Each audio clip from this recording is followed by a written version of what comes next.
conversaremos sobre el tema de la protección de datos personales y su impacto en las ciudades inteligentes o Smart City. Es la segunda parte de un conversatorio que ya iniciamos en un video previo y que espero que lo hayas visto o te invito a verlo.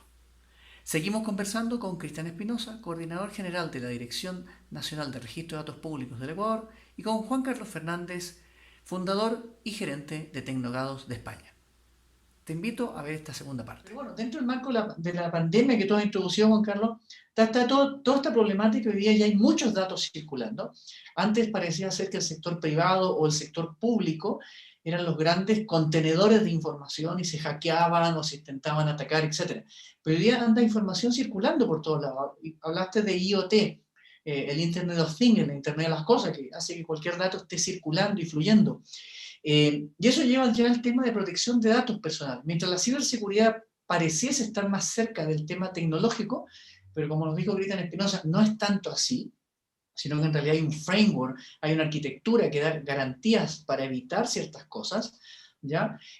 Tenemos que ir ya al tema de la protección de datos personales. Y hay un tema que interesa, cómo protegemos esta privacidad, que ya tú, Juan Carlos, lo has introducido, en donde aparecen también nuevos pactos, nuevas alianzas entre lo público y lo privado. ¿Ya? Hoy día también hay una cosa importante, los ciudadanos ya entendemos que este ya no es un tema público-privado, sino que deben interactuar muchos actores. ¿Ya? Y con esta idea de protección de datos personales, quería conocer ya, Juan Carlos, siguiendo contigo en esta conversación, cómo se está enfrentando esto y cómo se visualiza una Smart City. Porque, ojo, hoy día las Smart City, o sea, a lo mejor nuestras ciudades son pequeñas, bueno, Madrid es grande ya, pero estamos hablando de las megaciudades y las metaciudades, que ya son de 10 millones de habitantes. Tienen la complejidad de un país.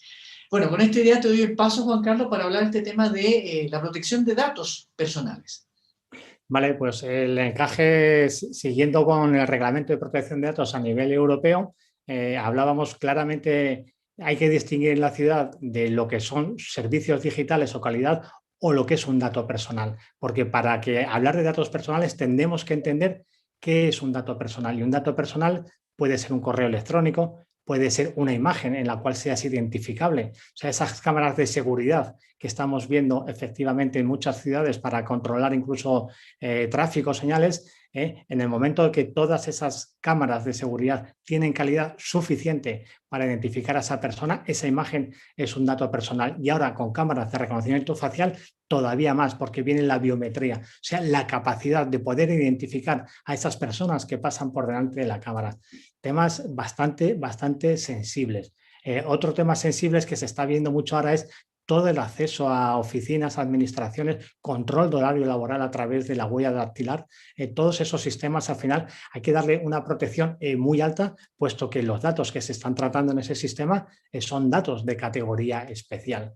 Y por hablar en temas a nivel internacional, hace el verano pasado, la Unión Europea tenía un acuerdo con empresas estadounidenses, el escudo de privacidad llamado el Privacy Shield, el cual el Tribunal Europeo de Derechos Humanos declaró no válido, y desde el año pasado están en proyección de hacer ese nuevo acuerdo, porque ¿qué es lo que ha pasado? Las grandes tecnológicas, como todos sabemos, con sede en Estados Unidos, al no tener ese acuerdo, todos los datos de Unión Europea se solucionan, que son transferencias internacionales de datos, con lo cual hay que informar a ese interesado de que sus datos van a salir fuera del territorio de la Unión Europea, con lo cual es efectivamente bastante interesante tratar todo este asunto. También hablábamos antes del seminario, del webinario, el tema del derecho al olvido. El derecho al olvido es un derecho que permite al ciudadano que pueda ejercer, de que, sobre todo, buscadores puedan desindexar esa página que no tiene relevancia pública, donde hay un dato personal, y ejercer su propio derecho. Bueno, pues aquí también vemos cómo el Tribunal de la Unión Europea con Google hace un par de años hubo una sentencia bastante interesante en la cual se reconoció que Google, un ciudadano europeo, tiene derecho al olvido. Pero, ojo, derecho al olvido en Unión Europea. ¿Qué sucede cuando yo cojo una VPN, lanzo una búsqueda desde fuera de España de ese dato personal? Pues seguramente te dé otro resultado, para que veamos ese equilibrio de datos en un mundo globalizado y en sociedades totalmente digitales. Con relación a la privacidad, hay que tener en cuenta lo que decíamos, qué es un dato y no es un dato personal. Aquello que puede llegar a identificarnos. porque, por ejemplo, un sensor de temperatura no va a identificar nada, no hay un dato personal detrás, pero ¿qué está pasando con lectores de matrícula? Cámaras de seguridad, como hablábamos anteriormente. Se hablaba también ahora en ciudades el tema aquí en Unión Europea, parquímetros, en los cuales te obligan a introducir esa matrícula del vehículo sobre una franja horaria. Entonces, todos esos dispositivos que están conectados a la red, efectivamente, tienen que cumplir materia de protección de datos y proteger la información acorde a la categoría. Si abrimos el melón, que no lo vamos a abrir para el tema de COVID, o sea, estamos viendo aquí cómo en España comunidades autónomas van a obligar a cuando vas a entrar en un bar, que están limitados el aforo, a que escanees un código QR a la entrada del bar, ¿vale? Para que en caso de hacer un rastreo, se pueda llegar a rastrear quién es la persona que accedió a ese bar en esa franja horaria. Habría que ver internamente ese tipo de aplicaciones si no cogen identificadores únicos de teléfono y detrás de esa identificación no solo que se vaya a llegar al usuario del teléfono, sino que se sepa quién es el usuario del teléfono. Entonces, estamos viendo aquí aplicaciones como Radar COVID y otras aplicaciones que quieren dar transparencia para usabilidad con la gente, para efectivamente que la tecnología, a través de ese pareo de las conexiones Bluetooth, puedan decir qué persona está en contacto con otra para el caso de que haya cualquier tipo de rastreo. Pero, sin embargo, no ha habido muy buena acogida y ese tipo de aplicaciones, sin un uso masivo de población, efectivamente se ha quedado un poquito coja y no está dando los resultados que se esperaban que se dieran. Entonces, bueno, a nivel de Smart City creo que hay que distinguir mucho es esa ciudad inteligente que se está conectando. El tema de privacidad nos afectará en el momento que a mí, como ciudadano, cualquier sensor o cualquier servicio pueda llegar a identificarme. El resto será bienvenido. Si yo tengo una aplicación y sé que ese autobús va a llegar a los 2 minutos, bajo un minuto antes. O sea, nos está dando la tecnología mucha calidad de vida, por así decirlo, y nos está mejorando. Pero efectivamente el ciudadano, sobre todo a nivel europeo, protección de datos, derecho fundamental, empezamos a estar sensibles porque cada vez sabemos que saben más de nosotros y no tenemos posibilidad de ver realmente qué es lo que saben. Entonces vemos anuncios de Facebook, de WhatsApp, en el cual empezamos a preocuparnos el grado de privacidad que nos pueden pasar. Sin embargo, somos consumidores de este tipo de aplicación y yo, para acabar, Cristian, siempre digo una cosa, que cuando tienes un gran servicio o un gran producto y el coste es cero, efectivamente el producto eres tú. Así que es una recomendación. Yo preferiría pagar ese servicio a Google porque me lleve con Google Maps a Madrid a lo mejor 2 euros, pero claramente, efectivamente, ellos a lo mejor les interesa todo ese volumen de información. Por mi parte, doy paso a Cristian. Sí. Mira, ya has dicho varias cosas interesantes. Mira, hay una importante antes de pasarle la palabra a Cristian, y es que hoy día hablamos de muchas innovaciones tecnológicas, que a veces lo son o no lo son, pero estamos generando muchas aplicaciones de diferente tipo, que cuando uno analiza la seguridad en general, ya sin ser experto, tú ves muchos problemas de filtro de información. Y como tú decías, se están generando, por cada innovación aparecen nuevas vulnerabilidades. Y eso ya lo decía el Foro Económico Mundial hace un tiempo atrás. Ojo, cuando entremos en pandemia, y lo decían antes de entrar en pandemia, ojo, aquí hay mucha gente que como que prospectó el futuro. Y no solamente nuevas vulnerabilidades, sino nuevas sensibilidades, que el ciudadano está muy sensible. ¿Ya? O sea, ya se está preocupando. Y por eso es importante algo que Cristian Espinosa siempre nos recuerda también en otros temas, es el tema de la cultura de la seguridad, de la ciberseguridad. Y que tú también nos has dicho algo súper importante, y también para quienes se están integrando, que es el tema de si algo es gratis, bueno, tampoco es tan gratis. O sea, prefiero pagar para tener una contraprestación jurídica o administrativa, porque si no mis datos se están abriendo. Y eso podría darnos lugar a otros temas, por ejemplo, datos abiertos, algoritmos abiertos, que es otra temática, quién está detrás tomando las decisiones, etc. Bueno, esas son algunas reflexiones que he tomado de lo que tú has dicho, Juan Carlos. Le doy la palabra a Cristian para que nos comente su visión de la protección de datos personales en estas ciudades que ya son cada vez más o menos inteligentes. Bueno, yo creo, Juan Carlos ha abordado algunos temas que son, diría yo, neurálgicos a la hora de analizar el tema de protección de datos personales en las Smart Cities, ¿no? Primero, yo lo voy a abordar desde algunas tres o cuatro perspectivas que son las que creo considero importantes. Perdón, tengo un pequeño... Tienes una vulnerabilidad. Sí, no, tranquilo, Cristian, tranquilo. Okay, perdón, gajes del teletrabajo. Lo que decía es que quiero abordar este análisis desde cuatro perspectivas. La primera es desde la perspectiva del derecho. Existe reconocido, por lo menos en Ecuador, y obviamente en España está defendido en esa manera a través de cómo lo ha ido desarrollando. Nuestra Constitución reconoce el derecho a la protección de datos personales. Esto implica que lo primero que tenemos que conocer es que, como lo mencioné hace un momento, en los frameworks, en las arquitecturas para la prestación de servicios participan muchos actores. Algunos de estos actores son privados. Y estos privados no pueden ver a los datos personales como una mercancía, no lo pueden ver como un elemento sobre el cual pueden generar comercio. El derecho está reconocido y eso implica que cada persona puede decidir qué se hace con sus datos. Los procesos de legitimación de un tratamiento son varios, pero en Ecuador, al momento, tú solo puedes hacer tratamiento de datos personales en función de dos perspectivas. Por disposición de la ley o por consentimiento del titular de los datos. En este caso, hablamos de el titular decide siempre qué va a pasar con sus datos. Entonces, sabiendo que las ciudades tienen que garantizar o tienen que manejar esquemas de protección de datos personales, vamos a la segunda perspectiva, que es privacidad o protección de datos desde el diseño y por defecto. Esto parece que se repite mucho desde el tema de ciberseguridad y se repite también el tema de privacidad, pero es que es así.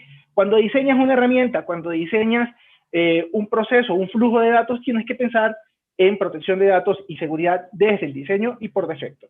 En función de eso, pues, se presentan estos problemas que, como mencionó Juan Carlos, nos traen las IoT.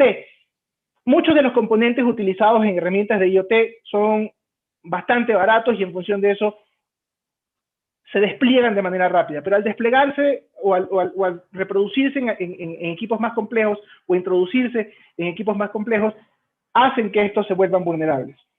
O sea, pensemos un poco que hasta hace poco, estoy hablando del año pasado, el año anterior, grandes botnets se armaban simplemente utilizando los recursos de los equipos de IoT, televisores, qué sé yo, lavadoras, refrigeradores que están conectados de alguna manera, y empezaron a utilizar los recursos para generar botnets, para luego generar ataques. Utilizan esos recursos para generar ataques y en función de eso afectar la operación. Esto afectó a uno de los grandes proveedores de DNS a nivel mundial, lo cual ocasionó que básicamente la Internet global se viera afectada.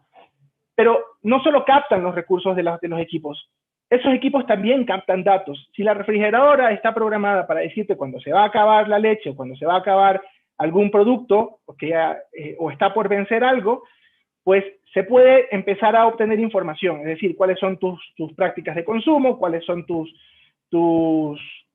típicos movimientos, cuándo vas a comprar, cuándo llenas la refrigeradora. Estoy hablando un poco más en perspectiva, un poco más de algo mucho más desarrollado, pero en general se empieza a captar información. Los televisores captan lo que ves, los equipos de seguridad captan información tuya, etcétera, etcétera. Lo mencionaba Juan Carlos. Equipos de seguridad que a través de redes, a través de, como Shodan, empiezan a ver o a verlas, te permiten encontrar vulnerabilidades en algunos equipos, hoy se pueden ver afectados. Entonces tienes que pensar efectivamente en proteger la privacidad de las personas, y eso lo tienen que pensar las ciudades al momento de diseñarse como ciudades, como smart cities. Entonces, por ejemplo, las ciudades empiezan a utilizar herramientas de seguridad que ya captan datos personales, es decir, la imagen de la persona te permite plenamente identificar a la persona. Entonces, hay que ver qué pasa con esa información, y ahí es donde viene la siguiente perspectiva, que es el flujo de datos. ¿Cómo se mueven esos datos? ¿Cómo se mueven esos datos personales dentro del framework diseñado por la ciudad? Entonces, tú, por ejemplo, si vas a adquirir un pasaje para bus o lo que sea, en ciudades un poco que ya están un poco más organizadas, para comprar el pasaje, el ticket del bus, tienes dos procesos de flujo. Tienes el proceso de flujo de la compra y tienes el proceso de flujo de la movilidad. Entonces, cada proceso debe ser abordado y debe ser tratado de manera particular. Luego, la última perspectiva, lo hablaba también en seguridad, es el tema de responsables. En temas de privacidad tienen que estar en temas de protección de datos personales tienen que estar muy claros quiénes son los actores en el flujo. ¿Ya? Es decir, la ciudad es la responsable que le entrega a un encargado de tratamiento, que es un privado, que haga el procesamiento de la información para la prestación de servicios de movilidad, por ejemplo. Entonces, es importante que se tenga muy claro quiénes son todos los actores en el flujo de datos y cuántos flujos de datos tenemos en cada uno de las partes de nuestra gran arquitectura. ¿Ya? Y en función de eso, cada proceso, cada análisis de cada flujo debe tener elementos básicos. ¿Ya? El primer elemento básico es una evaluación de impacto y el segundo elemento es un análisis de riesgos. La evaluación de impacto me va a permitir a mí determinar qué datos son los que realmente necesito en cada tratamiento de datos, y luego el análisis de riesgo me va a permitir qué riesgos están o amenazan estos tratamientos o estos datos particulares. En función de eso, lo primero me dice cuáles voy a utilizar y cuáles no, y el segundo me va a decir cómo abordar la seguridad de estos datos. Juan Carlos lo dijo perfectamente claro. El tema de ciberseguridad, el tema de seguridad de la información y el tema de privacidad, el tema de protección de datos personales van de la mano, no pueden desentenderse el uno del otro, tienen que estar aparejados siempre. Y en función de eso, pues entendemos cómo se deben mover los esquemas de protección de datos personales a nivel de un Smart City. Es decir, la ciudad tiene que prever que la ciudad como tal, generar un marco jurídico legal que permita la habilitación de los esquemas de protección de datos, las obligaciones y las responsabilidades. Estos mismos están en los prestadores. Los prestadores de los servicios tienen que saber asumir su responsabilidad y tienen que saber tratar los datos de manera adecuada. Y finalmente, el usuario. Esta cultura de privacidad, esta cultura de protección de datos tiene que permear en las personas. Porque si no llegamos a instruir a las personas o que las personas realmente comprendan la importancia que tienen sus datos, no vamos a llegar muy lejos. Pensemos qué tan importantes son los datos en época de pandemia, por ejemplo, que Israel pagó un gran volumen de vacunas con datos de ciudadanos. El tema está un poco oscuro respecto de cómo fue la transacción, pero efectivamente pagó con información a los proveedores de las vacunas. Entonces, así podemos entender qué tan importantes son los datos. Y en función de eso, solo me quiero robar un poco la primicia. Ecuador acaba de pasar su primer debate en el órgano legislativo de su ley de protección de datos personales. Estamos cerca de tener nuestra propia ley de protección de datos personales, que es un paso importantísimo en la generación de un entorno digital sano para el Ecuador. Cristian, wow, una gran noticia, ¿eh? Yo que he vivido este proceso, bueno, observando las noticias de ustedes, un gran avance que en Ecuador se haya logrado ese primer paso después de, creo, más de un año, ¿no? Creo, año y medio. Luego el proceso tiene como 4 años. Bueno, felicitaciones, Cristian, a ti y a la doctora Naranjo, directora de INARDAP también, para que le hagas extensivo. Mencionaste varias cosas interesantes. Cuando hablabas del flujo, toda esta arquitectura, que ahora es una arquitectura fragmentada, polarizada entre estos múltiples actores, requieren, claro, un marco de saber quién es responsable de cada cosa. El problema es que a veces o evitamos decir soy el responsable, o es muy laxo quién es el responsable, porque los datos fluyen, están fluyendo, y lo que dices de Israel, wow, es una cosa muy singular, digamos, o sea, no compré vacunas con dinero, compré vacunas con datos. Ya que es un tema súper delicado, creo yo. Entenderé que en Israel a lo mejor estará un poco a lo mejor más debatido el tema, pero sí es un tema que todos los países deben saberlo. Creo que a todos nos gustaría saber si la vacuna vino porque el Estado pagó dinero o porque transfirió mis datos a una transnacional que puede hacer muchas cosas con los datos. Yo trabajaba hace muchos años atrás, por los años 90 del siglo pasado, suena impresionante. Nosotros hacíamos modelos optimizantes y en base a datos de la empresa ya prospectábamos perfiles de clientes o de empresas. Hoy en día eso está tremendamente avanzado. Ya, por ejemplo, Amazon se dice que simplemente sabiendo nuestro comportamiento dentro de la casa, con los dispositivos de IoT que uno tiene en su casa y que uno los encuentra muy chévere, muy guay, ya pueden saber tu comportamiento, tu movimiento, saber enfermedades potenciales que puedes tener, malformaciones, etc. Es un tema súper delicado y hasta el momento uno dice, ¿eso es gratis o no? Porque después viene la compañía de seguros que te ofrece un servicio asociado a las empresas que están capturando datos. Ahí saben perfectamente proyectar. La protección de datos personales no es un tema menor cuando se trata especialmente de Smart City, pero no por ello no es menor porque se trata de los datos de las personas. Hemos visto en este video la importancia de tener criterios y medidas que permitan proteger los datos de las personas, porque ya no solamente son un activo, sino que son una moneda de cambio. Y algo más, proteger los datos personales bajo un concepto de Smart City, lo que lleva a proteger la privacidad e intimidad de las personas, permite construir confianza. Confianza que permite que la administración pública, los actores públicos, sociales y las personas convivan mejor en una ciudad. Si te gustó este video, dale like. También te invito a suscribirte a este canal y también a hacer tus comentarios o sugerencias aquí abajo.